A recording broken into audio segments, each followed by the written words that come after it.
tudo bem? E aí, como que nós estamos? Espero que muito bem, todos firmes e fortes aqui para a nossa terceira aula de teoria em administração financeira orçamentária. Como todos nós sabemos, né, esse curso é voltado para nós aprendermos efetivamente a teoria, aprofundarmos em teoria, criarmos a base bem sólida para conseguir resolver questões. Não se resolve questões sem saber a matéria. Isso aí é um tiro no pé. Sempre falo isso.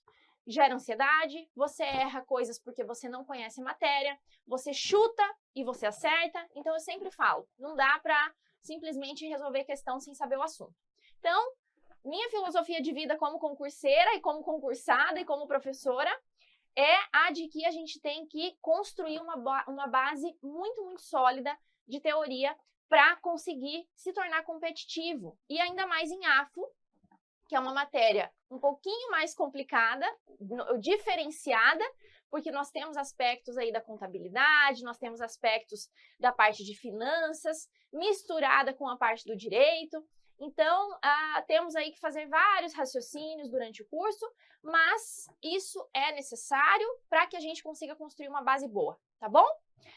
Então, pessoal, na última aula, nós falamos sobre os créditos adicionais, falamos sobre vedações orçamentárias e falamos sobre as novidades lá do artigo 67A ao 67G, que são decorrentes da Emenda Constitucional 109 de 2021. Eu precisava também ter falado sobre as despesas de pessoal na Constituição Federal, mas não consegui por conta do meu tempo, tá? Então, eu bati lá o meu tempo e não consegui terminar. Começamos então aqui agora, despesas com pessoal na Constituição Federal, o finalzinho daquela aula 2, beleza? Então, gente, o que nós temos na Constituição relativo à despesa com pessoal? Nós temos o artigo 69, que de cara já fala ali. A despesa com pessoal, ativo e inativo e pensionistas da União, dos estados, do DF e dos municípios, não pode exceder os limites estabelecidos em lei complementar. Qual lei complementar que é essa daqui? É aquela lei complementar que ainda não foi editada? Não, essa daqui é a LRF, que já foi editada e traz lá limites, prazos e sanções, tá?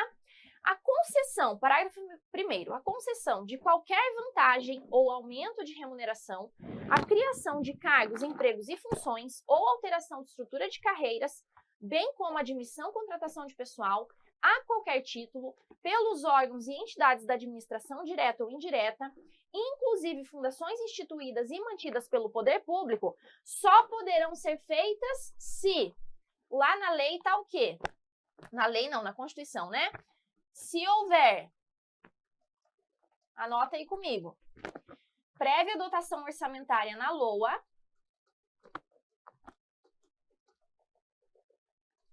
prévia dotação na LOA, suficiente para atender a despesa e as suas projeções. Não vou colocar o texto inteiro aqui, mas o foco é esse, né? O resuminho aí é esse. Depois vocês leem lá na Constituição, leiam o artigo certinho. Mas a regra é, tem que haver prévia dotação na LOA que seja suficiente para bancar essa vantagem, esse aumento, a criação desse cargo, tá? A alteração da estrutura de carreira, tem que ter autorização na LOA. Por sua vez, também tem que ter, se houver, autorização específica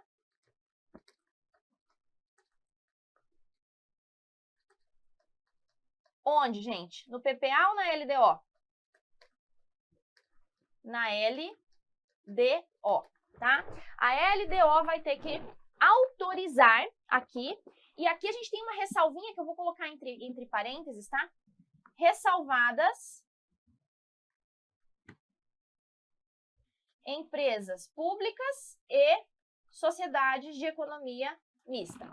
Então, para empresas públicas e para sociedades de economia mista, as nossas estatais, aqui, independentemente de ser dependente ou ser independente, não vamos entrar nesse mérito. Falou para você que é uma estatal na prova, ela só vai ter que ter a prévia dotação na lei orçamentária, tá? De acordo com a Constituição Federal. Obviamente, se for uma dependente, porque se for uma estatal independente, toda a parte de pessoal dela é de acordo com ela mesma, né? Ela que faz essa gerência do capital, porque ela é independente, ela não depende de recursos do ente controlador para pagamento de despesas com o pessoal. Mas a Constituição ela não faz essa separação. Como regra, as provas cobram como isso aqui. Se te cobra o texto constitucional, a literalidade. Então, só se houver autorização específica na LDO, ressalvadas as empresas públicas e as sociedades de economia mista, vem o texto certinho, ou traz uma hipótese dizendo que, no caso de concessão de qualquer vantagem no momento de remuneração para uma empresa estatal, né, para uma empresa pública, para uma sociedade de economia mista, necessitará de acordo com a Constituição Federal. Aí vai ser só o inciso 1, porque o 2 não é uma necessidade, beleza? Não, existe uma ressalva, existe ali uma exclusão das empresas públicas e da sociedade de economia mista dessa necessidade de autorização específica na LDO, ok? Ótimo.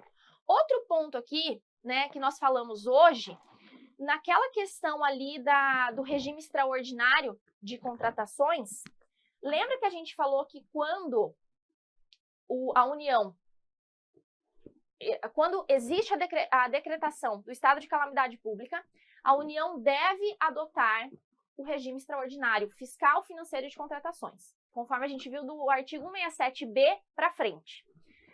Naquele caso ali do regime de contratações, quando ela for contratar por tempo determinado, então pessoal por tempo determinado, para atender a necessidade temporária de excepcional interesse público, isso é o quê? Isso é o inciso 9 do artigo 37 da Constituição Federal.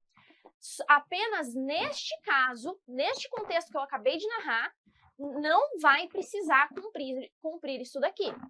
Isso aqui não vai ser necessário, isso aqui vai ser dispensado, mas apenas neste caso, tá bom? No caso, como regra geral, a regra geral atualmente, né, sem estarmos em calamidade pública, é isso aqui que está vigorando, ok, gente? Então, na prova, isso aqui pode vir tranquilamente para vocês.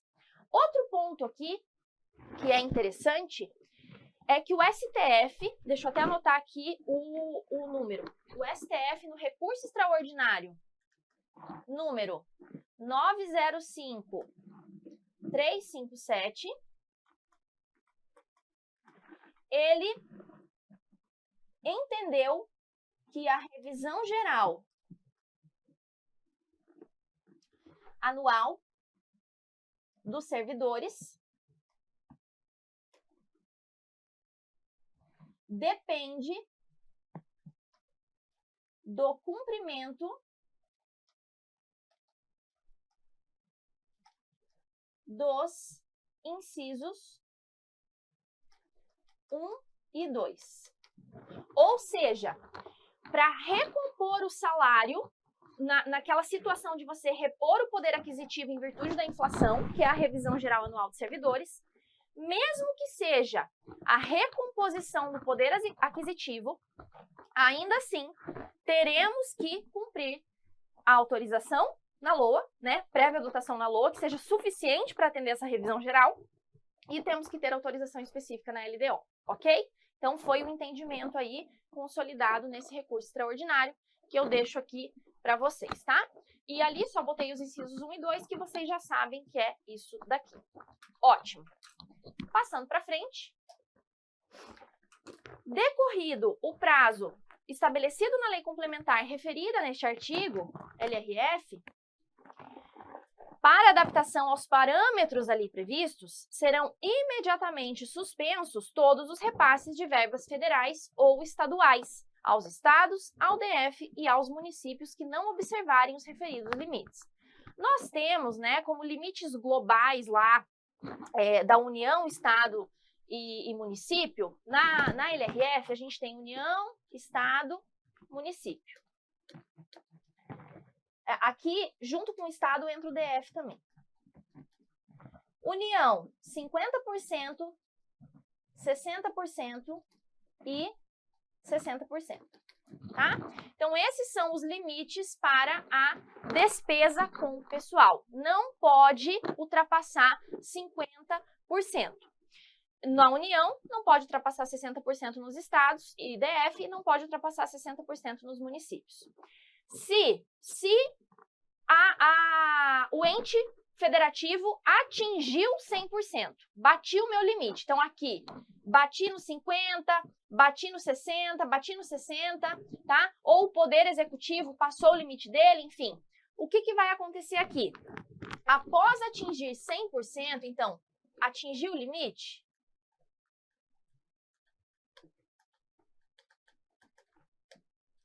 Tenho 2 quadrimestres, isso tudo de acordo com a LRF, mas eu quero que vocês tenham isso em mente. 2 quadrimestres para retornar ao limite. Pelo menos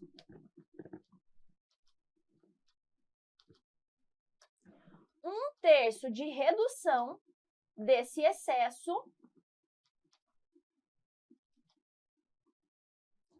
no primeiro quadrimestre. Isso aqui é o artigo 23 da LRF.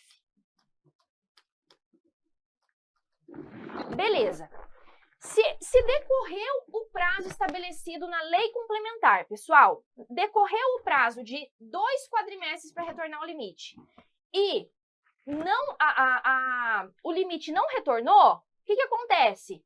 Vai ser imediatamente suspenso todos os repasses de verbas federais ou estaduais aos estados, DF e município. Então, os estados, DF e município não podem receber verbas da União e os municípios não podem receber verbas da União, dos estados ou do DF, ok? Então, nós temos aí uma sanção para aqueles entes que, decorrido aquele prazo da lei complementar, não conseguiram se adaptar ao parâmetro ali previsto, ok? Aí, gente, o que acontece? Lá no artigo 23, quando ele fala sobre o retorno ao limite, ele remete para os parágrafos 3º e 4º do 69. Então, a lei complementar, a LRF, ela não te diz como que você vai retornar para o limite, ela não traz o mecanismo.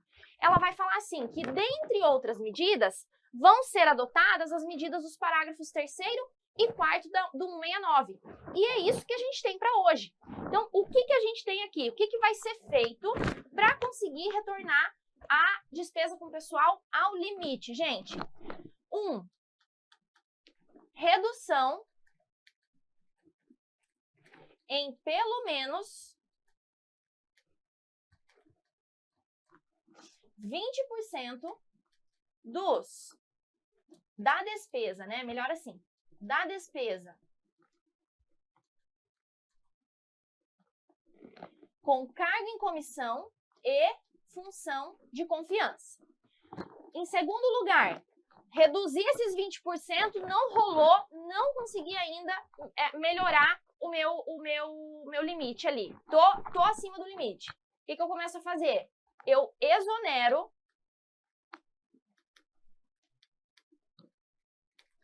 do não estável. Então, é a exoneração do servidor público não estável, ou seja, aquele servidor que ainda está em estágio probatório, cumprindo ali os 3 anos de estágio probatório. Aí, pessoal, o parágrafo 4º é o pior de todos, né? Por quê? Porque ele fala assim, se você, ente federativo, poder, órgão, não conseguir reduzir o excesso com essas 2 medidas acima, então o que você vai fazer? Você vai exonerar o estável. Aí aqui o bicho ficou feio, né? Ele vai poder perder o cargo, servidor estável, só que para isso nós temos um requisito. Deve ser editado um ato normativo motivado para que especifique, né? Que especifique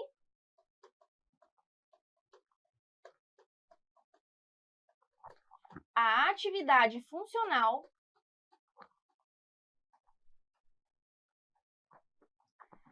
o órgão ou a unidade objeto da redução de redução de pessoal.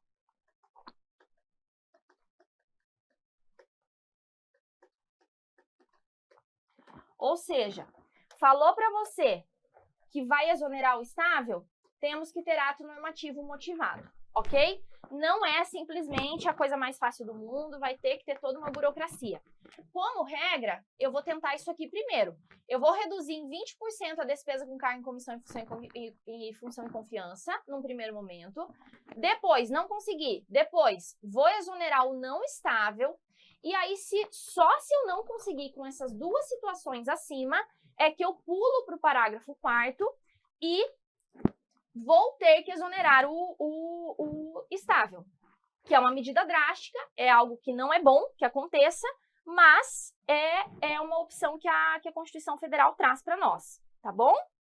Então, vamos lá. Passando para frente, esse servidor que perdeu o cargo na forma do parágrafo anterior fará jus a uma indenização correspondente a 1 mês de remuneração por ano de serviço. Quem é o servidor que perdeu o cargo na forma do parágrafo anterior? O estável, tá? O não estável não tem essa indenização aqui. É só para o estável que vale. O cargo objeto da redução, prevista nos parágrafos anteriores, ou seja, aqui e aqui, tá? Então, cargo em comissão, função de confiança, servidor não estável e servidor estável. O cargo objeto da redução prevista nos parágrafos anteriores será considerado extinto, vedada a criação de cargo, emprego ou função com atribuições iguais ou assemelhadas pelo prazo de 4 anos. Então, é como se a gente tivesse aí uma quarentena deste cargo. Este cargo não poderá ser criado novamente porque a gente já extinguiu ele para reduzir o pessoal. Isso aqui também é uma proteção, porque já que existe a possibilidade de você exonerar um não estável e exonerar o estável num contexto de redução de pessoal, a gente nunca sabe, né, gente? Mas pode ser que alguém fosse exonerado aí por outros motivos e iam dizer que a pessoa foi exonerada por limite de despesa com pessoal. E aí, o que aconteceria? No dia ele é exonerado e no dia seguinte coloca um outro no lugar. E não dá para fazer isso, porque não faria sentido. Se eu estou reduzindo aquele cargo porque eu preciso baixar o meu limite da despesa com pessoal, então eu não posso colocar ninguém ali naquele lugar pelo prazo de 4 anos, ok? E parágrafo 7º, lei federal disporá sobre as normas gerais a serem obedecidas na efetivação do disposto no parágrafo 4º, é simplesmente aí uma regrinha geral que diz sobre lei complementar, tá? Então, agora, este quadrinho aí é um quadrinho resumo sobre o que a gente acabou de falar aqui, a redução aqui dos cargos em comissão, a exoneração dos não estáveis. Se as medidas não forem suficientes, eu vou exonerar o estável, desde que eu tenha um ato normativo motivado. Esse servidor que perde o cargo, esse servidor estável, fará jus a 1 mês de remuneração por ano de serviço. E o cargo objeto da redução prevista nos parágrafos anteriores vai ficar vago pelo prazo de 4 anos. Então, veja ali, o parágrafo 3º, ó, ele fala assim: para o cumprimento dos limites estabelecidos com base neste artigo, a União, Estado, DF e municípios adotarão as seguintes providências. Por quê? Então, ele já traz as providências a serem tomadas, que a LRF não traz essas providências, tá? Então, a gente sempre tem que ter esse cuidado. Os percentuais, eles são percentuais da receita corrente líquida, ok?